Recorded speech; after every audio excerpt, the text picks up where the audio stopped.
As Xi Jinping is set to take a third term in power, many are wondering, is Xi the next Mao Zedong?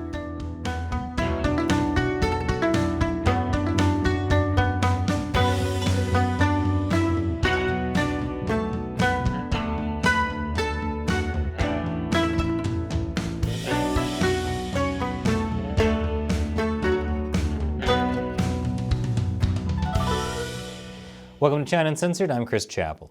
Tomorrow is the 20th Party Congress, a major meeting of the Chinese Communist Party held every 5 years. By the way, you can celebrate with your very own General Hostility t-shirt. It's the people's favorite communist soap opera. Get yours at chinauncensored.tv/merchandise, but hurry, it's only available for a limited time. At the last Party Congress 5 years ago, Chinese leader Xi Jinping literally got himself written into the party's constitution, or at least his thought. That's insane. That would be like if Joe Biden wrote his own new amendment into the U.S. Constitution. If I had to guess, that amendment would be mandatory naps after lunch. Actually, I could get behind that. Now, back in the day, the whole adding his thought to the Constitution thing led some to say that Xi had achieved Mao-like power. But now, Xi is going to be even more Mao-like, at least according to some China analysts. This Party Congress, Xi is expected to take another 5-year term as General Secretary of the Communist Party, which paves the way for him to become leader for life. And not because he's only expected to live for another 5 years. General hostility can get intense. According to a New York Times opinion columnist, this means Xi is the second coming of Mao Zedong. Now pay attention, because you're going to start to see some major problems with that concept. That opinion piece says the implicit bargain in modern China is that its leaders will deliver prosperity and, in exchange, the people will deliver their unwavering support. But Xi's policies jeopardize that bargain by threatening China's prosperity. Xi's actions threaten China's prosperity? Wow, he really is like Mao. The Atlantic Council also compares Xi to Mao, while praising so-called reformers like Deng Xiaoping, the guy who ordered the Tiananmen Square massacre. That's like people who blindly hated Trump so much they started to look fondly back at George W. Bush. Yeah, he failed to prevent 9/11, invaded Iraq on a lie, and made a mess of Afghanistan, but at least he didn't write mean tweets. Former Australian Prime Minister Kevin Rudd writes that Xi Jinping brought back Marxist-Leninist ideology. He also praises former Chinese leader Jiang Zemin for rapidly expanding the role of the market in the Chinese domestic economy and embracing a foreign policy that maximized China's participation in a global economic order led by the United States. Odd way to describe Jiang Zemin, considering he built much of the Orwellian police state and surveillance system China has today, and implemented a giant state-backed organ harvesting scheme that's still killing people now. But hey, who cares about crimes against humanity when he expanded the market? Specifically the black market, which is full of even more organs, thanks to him. I hope you're seeing the problem. All these people are talking about Xi Jinping as if he's some kind of unique evil. That's ridiculous.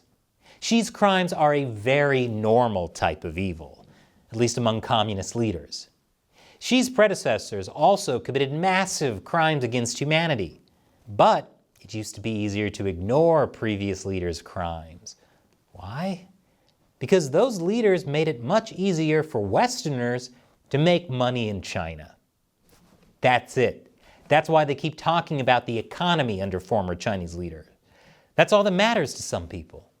Which is stupid, considering that if you even look at the economic situation back then, the Chinese Communist Party was constantly ripping off Western technology, driving Western manufacturers out of business with cheap Chinese knockoffs, and waging economic warfare through the World Trade Organization. I'm starting to think that if Pol Pot made Westerners money, they wouldn't have minded any of his crimes either. They'd even think it was an ingenious cost-saving measure to make Nikes out of human remains. Sweet new pair of Hair Jordans you got there. So the idea that suddenly Xi has brought back Marxist-Leninist ideology is ludicrous. Marxism-leninism has been China's official ideology since 1949. That's not me saying that, it's what they say. It's literally been in China's constitution the whole time. Can't you read, Kevin Rudd? They also openly talk about spreading international communism. Xi Jinping is not a good guy, but he's a symptom. Communism is the disease. So now that we've established that this analysis of China is very wrong, we can actually talk about what a third term means for Xi Jinping. Is he really the next Mao? Does he have total unlimited power? We'll dive into that right after this quick commercial break. Welcome back. Xi Jinping is set to grab a third term in power. Some are saying he's the next Mao Zedong, but is that true? Well, first of all, Mao Zedong wasn't even the Mao Zedong that people think he was. He didn't effortlessly hold the reins of power. Mao had to purge his political rivals to become the great helmsman, and then he had to conduct purges again and again just to keep that power. He was kind of like the popular girls in high school. They weren't popular because everyone liked them. They were popular because they ruthlessly cut down anyone who threatened their status. Let's just say that general hostility, the Mao years, is even crazier than the current version. The whole reason Mao launched the Cultural Revolution is because he had basically been knocked out of power following the disastrous Great Leap Forward, the campaign that led to massive famine and tens of millions of deaths. So even with a third term, Xi Jinping is not going to be sitting comfortably on the throne. Now some say Xi will abandon the so-called collective leadership model and become a one-man dictator, that Xi would bring back the position of party chairman. The Economist writes, to resurrect the party chairman position would be a symbolic rejection of this post-Mao consensus. But Xi's position is not nearly as strong as some people think. According to a senior analyst with China Uncensored, a China political risk consultancy, despite the propaganda hyping him as an effective strongman leader, Xi has fallen short in achieving many of the aims he set out to accomplish upon first taking office in 2012. For instance, it is transparently clear to everyone that Xi's zero COVID policy is wreaking havoc on the Chinese economy. For the first time since the 90s, China's economy is lagging behind the rest of Asia. And while Chinese state-run media continues to praise zero COVID, the reality on the ground is different. People can see it, including top Communist Party members. This article on the Chinese version of Voice of America features interviews with several unnamed party princelings and second-generation Reds. Second-generation Red is what they call the children of party elites. I myself prefer the term spawn of the party elite, or CCPWs. Anyway, Xi is not too popular among them. Apparently there have even been calls to replace him. I'm not surprised about that since we've been covering all the political infighting within the Chinese Communist Party for years now. It's just that those voices aren't strong enough to actually topple Xi. But you can see why when those baseless rumors of a coup against Xi started floating around a few weeks ago, a lot of people were hoping it was true, as if that would somehow fix China. Like I said, Xi is just a symptom. Thinking replacing him would fix China is like thinking that McDonald's food would taste better if you replaced Ronald McDonald with Pennywise the Clown. Here's another telling sign Xi Jinping doesn't have the backing to become the next Mao. On October 1st, Xi clearly offered an olive branch to party elites. In an article in Qiushi, the party's main ideological newspaper, Xi said he won't take the old road of closure and rigidity, which is basically a way of saying he won't go back to the closed-off economy China had under Mao. Makes sense, after all. Xi would never do anything to hurt China's economy. He also promised not to take the evil road of changing the red flag, but will always adhere to and develop socialism with Chinese characteristics. That basically means Xi won't abandon communism for a Western-style democracy, changing the red flag. Now you might be thinking, no duh, Xi isn't going to start a democracy.